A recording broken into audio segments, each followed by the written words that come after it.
پښتنې جنې چې دنو څلور کاله پس چې د خپل خاوند بدله واغېستله یار واقع را سره ضرور واورئ پښتون وایي سل کاله پس چې دنو چاته هم خپله بدله نه پرېږدي او ضرور دې بدله اخلي او دا نن چې دنو په خپلو سترګو باندې ولیدله ملګرو دې سیټه به تاسو زنانه ښکاري دې خاوند چې دنو دوی به په بازار کې چې دنو فروټ خرڅولو یو پولیس والا به راته وویل دې نه به پرې فروټ خوړل د دې جنۍ د خاوند نه کس به ورته ویل که نه چې تا له پرې فروټ نور نه در کومه دغه خبره یې ورته وکړه د هغه نه پس چې دې دواړو لانجه شروع شوله او دغه کس ورته ویل دې پولیس والا ته چې تا له پرې فروټ نه در کوم هغه पुलिस वाला ورته ویل کنه چې ته مارا پری پروف نه راکې کنه نو زه به چې تا گرفتار کوم زه به تا جیل ته واچوم زه به پتا باندې پرچا کړ کړم او چې بیا چې په دوه مورز باندې چې دا کله لاړ او ریړې ولګول دغه پولیس والا چې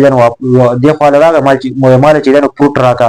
پری پروف به ته غوښتلو نو دغه ته مکمل انکار وکړ چې تعالی پری پروف نور نشم درکوله چې کله دا خبره وکړه پولیس ولګید کنه او دغه ریړې والا چې دنو د وښتو مکمل تور باندې د دنیا نه رخصت کو کله چې دا دنیا نه رخصت کو کنه نو دغه جنې چې دا نو دی پولیس والا سره چې دنو کیس لړاوه او د چې دنو سلور کاله وشول کنه او دغه پولیس چې دا بیا ریلی شو دا چې دنو ریها کو نو دغه خزه چې دا نو دغه هم ډیره زیاته خپوزه چې زما خاونه چې دنو پس خبره باندې ختم کړه دي و زه به د خپل خاون ضرور بدلا اخلم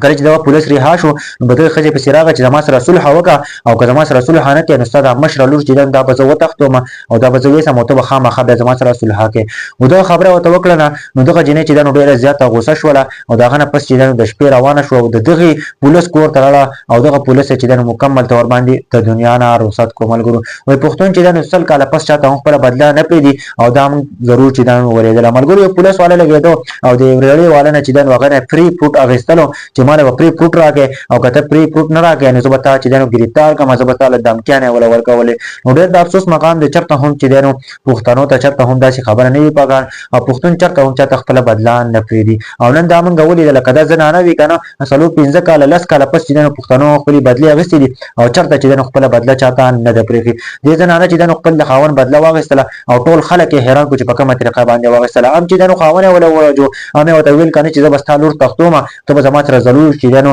روغ جوړه کې وغه چې مکمل جنې انکار وکړو بیا په سلاله د شپې او مکمل تور باندې پولیس ختم کوم ملګرو په دې باره کې سوال چې اې دې زنانه ټیک کار کړی دی او کنه نو تاسو په کمنټ کې ضرور ولیکئ او ضرور د نور ملګرو سره شیر کړئ